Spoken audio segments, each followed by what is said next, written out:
Nah, seperti yang dengan sampaikan tadi, saya juga dulu mantan aktivis dari Hizbut Tahrir Indonesia tahun 99 sampai tahun 2002 maaf.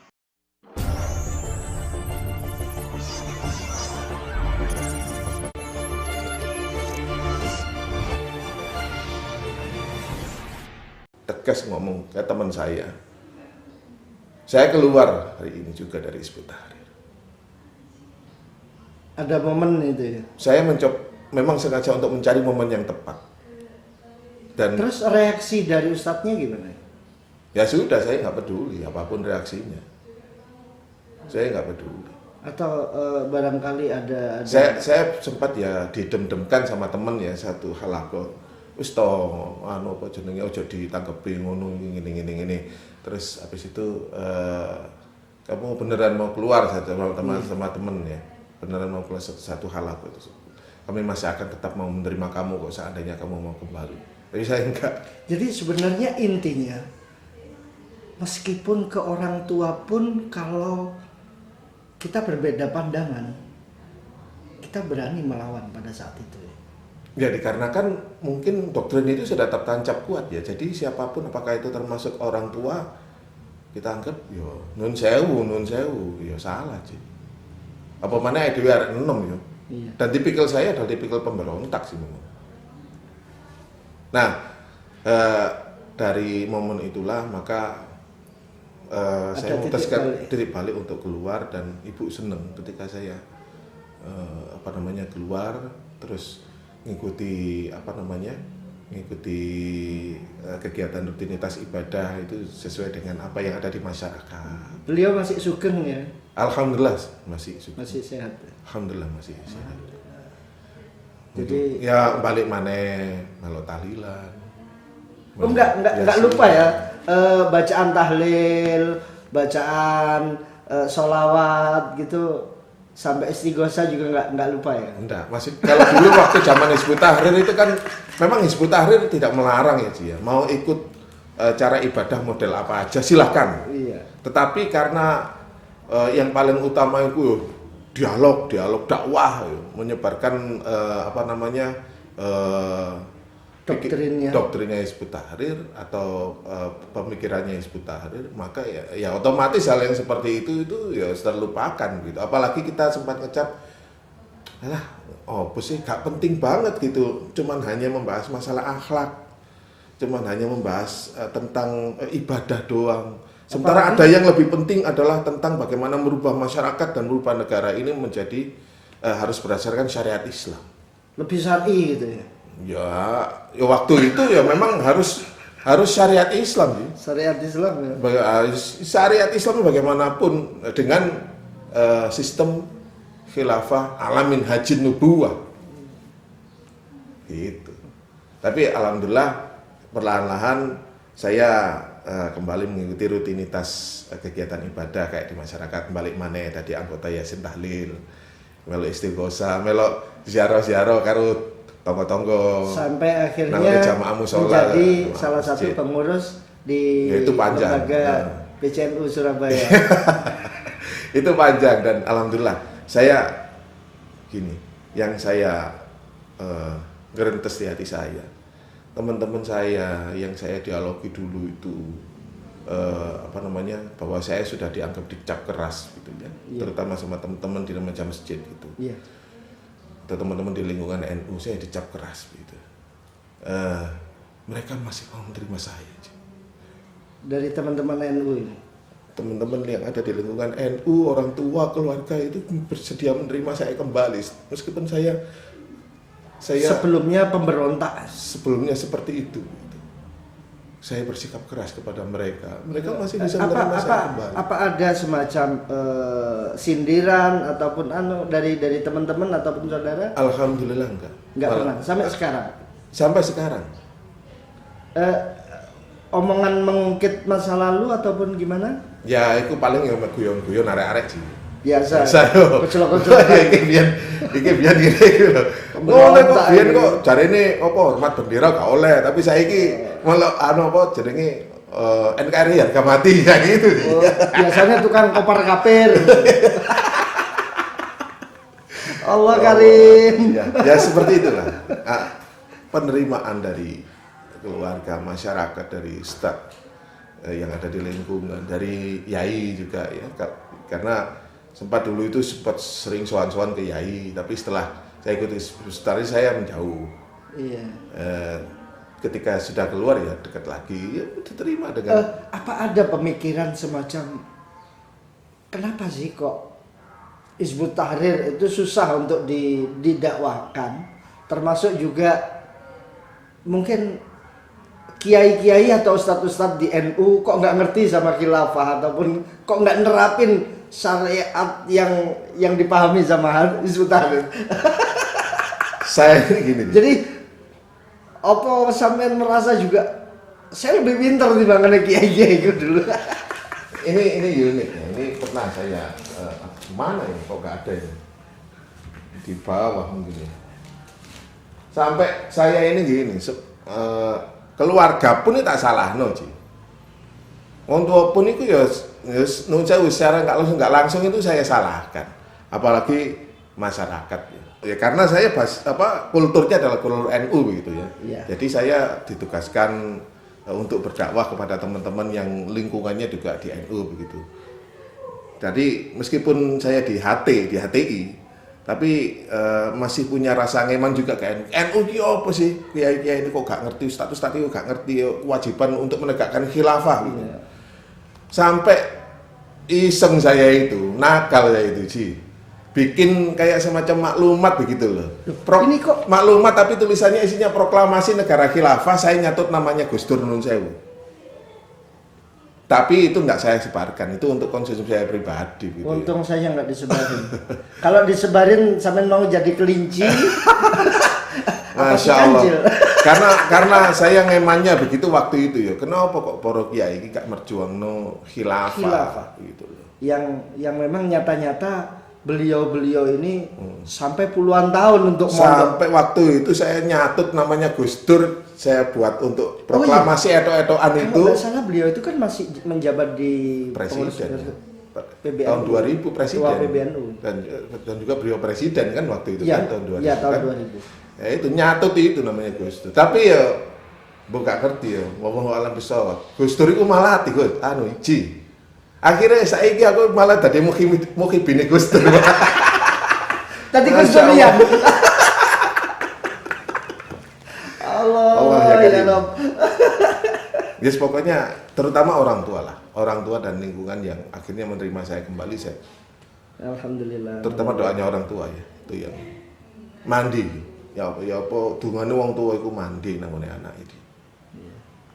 Mungkin bisa dijelaskan selain dari faktor orang tua yang tidak ridho atau pemahaman yang berbeda dengan orang tua dan masyarakat yang sekitar, mungkin bisa dijelasin hal apa yang menjadikan jenengan bahan perenungan untuk kembali lagi ke NU.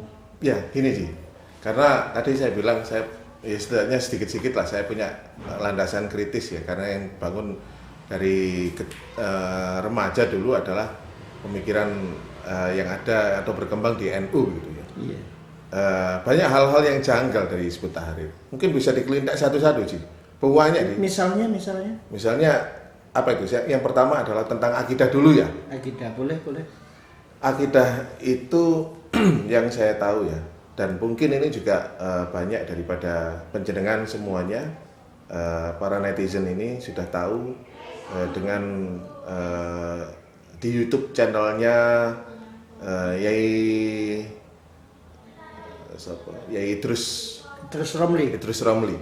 Itu kan beliau pernah ya menyampaikan tentang kejanggalan akidah yang ada di Hizbut Tahrir. Ya kurang lebih itulah, terutama soal soal doa, ya. Rukun iman juga. Rukun iman. Kalau kita berbicara tentang doa, Hizbut Tahrir itu ini yang saya terima dari musyrif saya ya. Yeah. Input dari musyrif saya bahwa yang mengatakan bahwa doa itu tidak merubah takdir. Yeah. Tidak bisa merubah takdir. Padahal kalau dari segi pemahaman orang NU, yo umumnya awake dhewe lah, masyarakat orang Islam pada umumnya adalah ndonga iku iso ngubah nasib awake dhewe.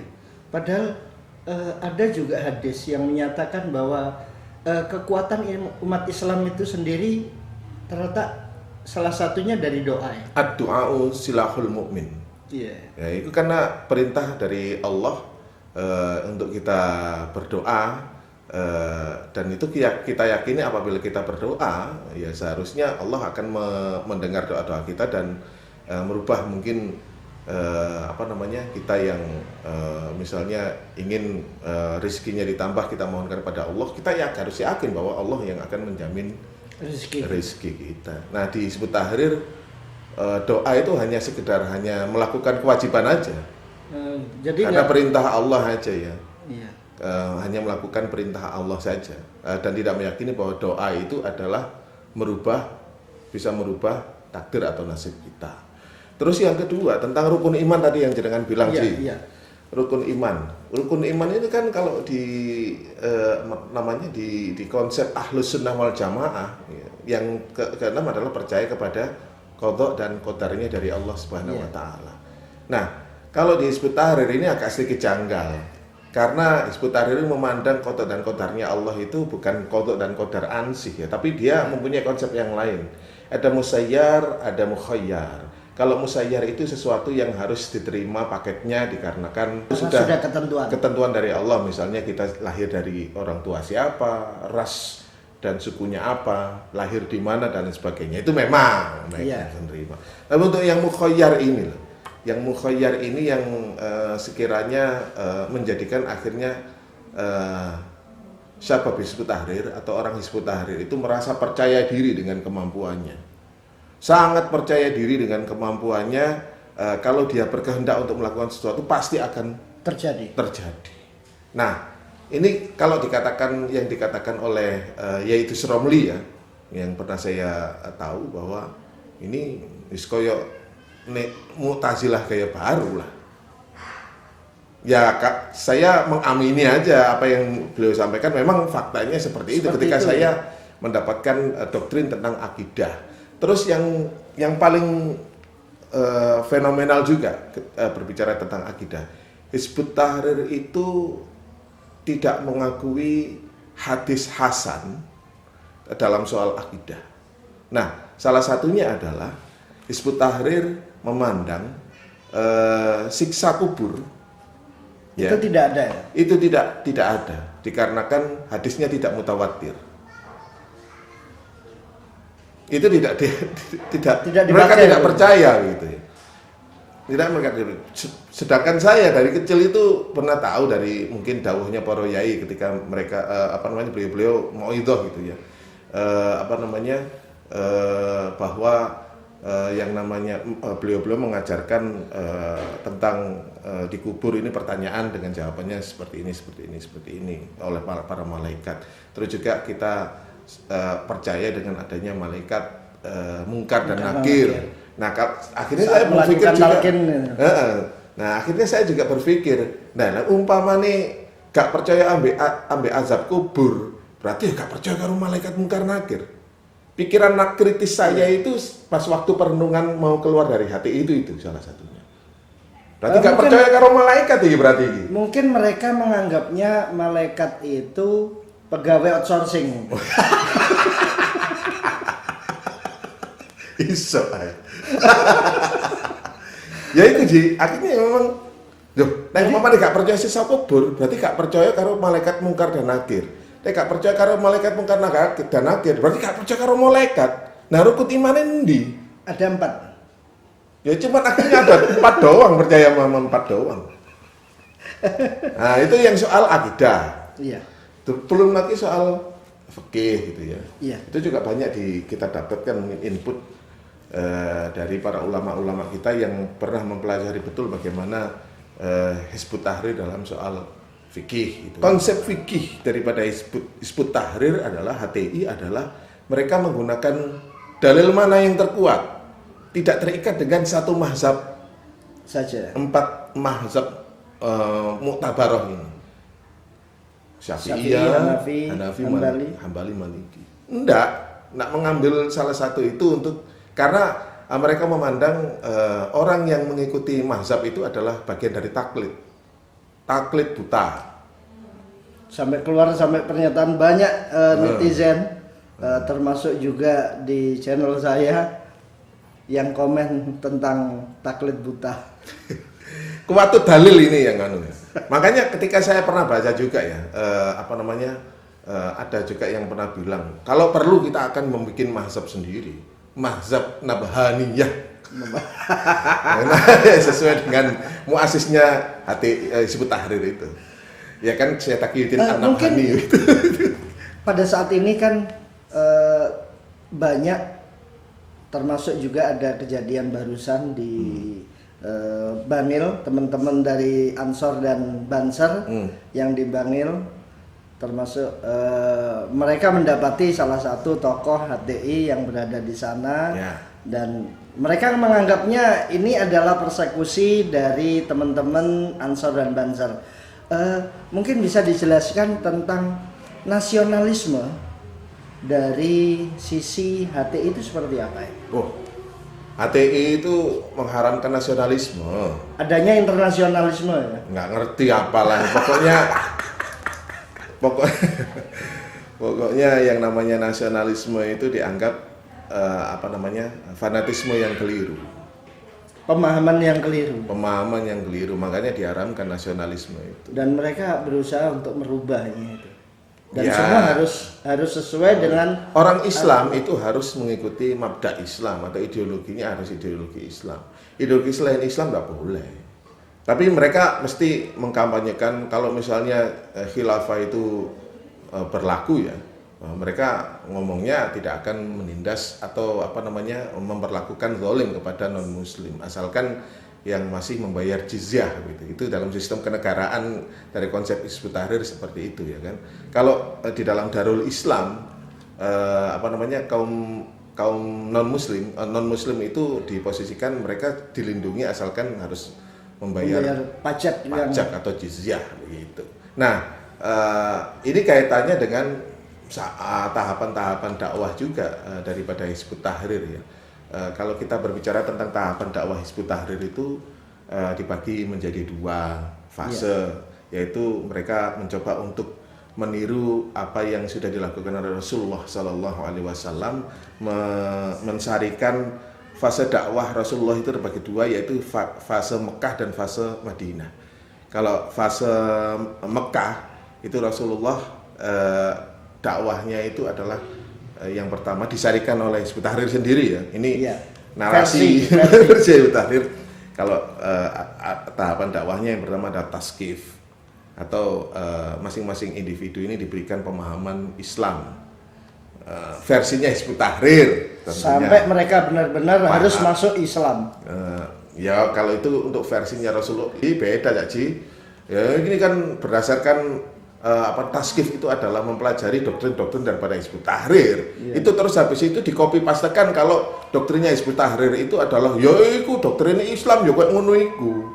Padahal ya nggak harus persis seperti apa yang ada di ajaran mereka. Terus yang kedua adalah ketika sudah taskif Syira'ul Fikri ya, kalau nggak salah. Ini saya sudah lama sekali sudah nggak terlibat dengan HTI ya. Jadi masih lupa-lupa ingat, mohon maaf kalau salah. Syira'ul Fikri, pergolakan pemikiran.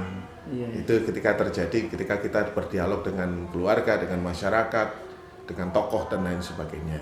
Terus tahapan yang ketiga adalah tahapan tolabun nusroh, mencari pertolongan. Sewaktu-waktu ketika kita berbenturan dengan masyarakat atau dengan apa, kita sudah mempunyai orang untuk kita jadikan gantolan pertolongan. Oh gitu. Nah ini semuanya dilakukan tanpa kekerasan memang. Seperti halnya mungkin tahapan Hizbut Tahrir adalah ini ya. Sekarang ini adalah masih tanpa kekerasan ini. Setelah tolabun nusroh adalah kifausiasi perjuangan politik. Dan ketika sudah memasuki tahap selanjutnya harus istilamul hukmi, perebutan kekuasaan. Nah ini terutama ini yang saya menjadi bahan perenungan bagi saya. Tahap kifausiasi, istilamul hukmi, terus juga ketika khilafah berdiri itu mereka menjalankan dakwah dan jihad. Ini yang menjadi bahan waktu itu perenungan bagi saya. Bener apa enggak? Ya ternyata aneh menurut saya. Anehnya di mana itu? Nah kan gini, kalau kita berbicara tentang kifayusiasi dan juga istilah hukmi, pengambil alihan kekuasaan, Saman menganggap pengambil alihan kekuasaan itu menurut persepsinya dengan apa? Kudeta. Ya iya. Dan mungkin caranya mereka harus masuk di organ-organ pemerintah, termasuk di TNI dan Polri. Ya, mereka mencari tolabun nusroh itu adalah salah satunya kepada orang berpengaruh, baik itu secara pengaruh secara ekonomi atau secara politik begitu kan. Mereka mendekati pengusaha, mereka mendekati tidak mungkin jenderal, para jenderal itu yang mempunyai pasukan gitu ya. Ketika para jenderal ini atau para petinggi militer ini mereka punya power dan mereka terpengaruh dengan doktrinasi dari Hizbut Tahrir, dari HTI, ya maka mereka diminta untuk melakukan pengambil alihan kekuasaan. Nah, disinilah mulai terjadi yang namanya kekerasan itu kalau menurut saya, penggunaan senjata. Bahkan ketika umpama khilafah ini berdiri, metode yang diberlakukan adalah dakwah dan jihad. Saiki kita berpikir logis saya. Dakwah dan jihad, ya. Mereka kan sering mengkampanyekan khilafah itu nantinya apabila berdiri sekolah gratis. Iya. Ya, terus listrik gratis. Kampanyenya seperti itu, jualannya. Terus habis itu BBM gratis, macam-macam gratis dan lain sebagainya. Itu kampanyenya kan kepada orang awam kan seperti itu. Nah, tapi kalau kita mengerti bagaimana metode daripada Hizbut Tahrir ketika khilafah sudah berdiri adalah dakwah dan jihad, nalar logis saya bilang, oke, kalau dakwah misalnya Indonesia ini menjadi negara khilafah. Nah, terus habis itu dia mendakwai negara-negara sekitar di Asia Tenggara saja, seperti di Singapura, mendakwai negara Singapura, Malaysia, Filipina, Timur. Jika Papua negara-negara Nugini, yang lain ini nggak Australia, khilafah, otomatis kita perang dengan negara-negara tetangga. Dakwah gagal, jihad jalan. Nah, kalau misalnya kita sudah diiming-imingi negara khilafah ini gratis, sak sembarange aja ya. Iya. Terus bareng ngono berlaku dakwah dan jihad. Negara-negara yang didakwai, negara-negara Darul Kufur ya, atau Darul Harb yang tidak mau didakwai ini tidak bersedia untuk mengikuti atau menjadi bagian daripada negara khilafah. Jihad kan? Iya. Nah, umpamanya jihad, negara sudah menentukan, oke, kita jihad. Semua masyarakat dimobilisasi, bukan hanya untuk menjadi tentara. Bukan hanya ini saja, bukan hanya tentaranya saja ya. Nah, mana bisa akan menjadi negara yang sejahtera sih? Negara darurat perang kok. Kapan namanya? Gak nemu padang hawa. Nah iya. Kapan bisa damai? Gak akan pernah damai. Apalagi pola perang sekarang gak kayak dulu ketika zamannya Rasulullah dan Khulafaur Rasyidin kan. Mereka perang berhadapan dan berperangnya di sebuah tempat yang jauh dari ibu kota negara khilafah di zaman Khulafaur Rasyidin. Yang ditentukan. Iya. Nah, saya gak sih mau perangnya itu perang bom, pesawat. Misalnya Indonesia gagal mendakwai negara khilafah di Indonesia gagal mendakwai Australia. Terus bari kono ono perintah dari Amerika Serikat termasuk Australia yang menjadi sekutu, Singapura yang menjadi sekutu ini. Terus bari kono merangi ambek bom, ambek pesawat, nyerangnya dengan pesawat apa gak ajur kabeh. Ya, katanya kesehatan gratis, pendidikan gratis, apa gratis. Mau dibom kabeh sih. Gak rasional sama Gak rasional. Nah, itulah yang akhirnya menjadikan saya. Iya. Ini yang menurut saya pemikiran ala Hizbut Tahrir, konsep kenegaraan ala Hizbut Tahrir ini jumud menurut saya. Tidak bisa diterapkan dalam konteks kekinian. Iya, benar. Nah, ini yang akhirnya menjadi salah satu bahan saya, wah gak bener ya konsep ini. Yo, saya harus keluar. Belum tentang adat budaya. Adat budaya itu kalau di versinya Hizbut Tahrir itu dibagi menjadi dua, hadharah dan madaniyah. Madaniyah itu apa saja yang boleh diambil untuk kemaslahatan muslim gitu ya. Ya misalnya teknologi dan sebagainya dianggap madaniyah. Iya. Terus hadharah adalah hal-hal yang kaitannya dengan hasil budaya yang Lokal. apakah itu lokal ataukah itu yang berciri khas mungkin asobiah dari suku kebangsaan tertentu atau agama tertentu, itu yang diharamkan untuk diikuti. Misalnya lek pas wae Sabab Hizbut Tahrir mau mengadakan pernikahan, tidak boleh loh sih menggunakan adat Jawa. Soalnya make janur aja ya. Iya. Janur itu dianggap dihukumi Budaya haram Hindu. karena budaya Hindu. Karena itu dianggap Terus, haram kalau- karena itu hadorohnya orang Hindu. Ya, konteksnya itu adalah apapun yang berkenaan dengan dengan lekat dengan identitas orang non Muslim itu haram. Wong pohon cemara haram kok gak oleh ditandur nang masjid sih. Termasuk telepon juga ya.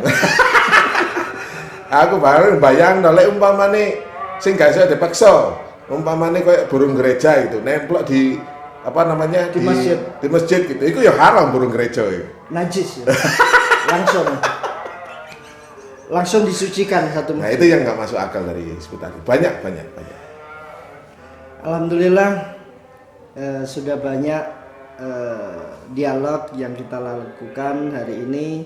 Semoga banyak memberi manfaat untuk kita semua, dan yang jelas kita tetap harus berhati-hati dengan ideologi khilafah yang diusung oleh orang-orang HTI, dan ini akan membawa banyak mudarat baik untuk kita pribadi, keluarga atau masyarakat sekitar. Yang jelas tetap jaga kesehatan. Semoga Allah meridhoi semua jalan kita, khususnya untuk virus COVID-19. Semoga Allah cepat mengangkat virus ini. Amin. Dan menjauhkan dari negara Indonesia, dan semoga kita dilapangkan rezeki dan kesejahteraan untuk kita semua. Terakhir, untuk teman-teman jangan lupa klik like, komen, subscribe, dan share channel ini. Semoga kita tetap bisa memberi manfaat untuk sesama. Assalamualaikum warahmatullahi wabarakatuh. Waalaikumsalam warahmatullahi.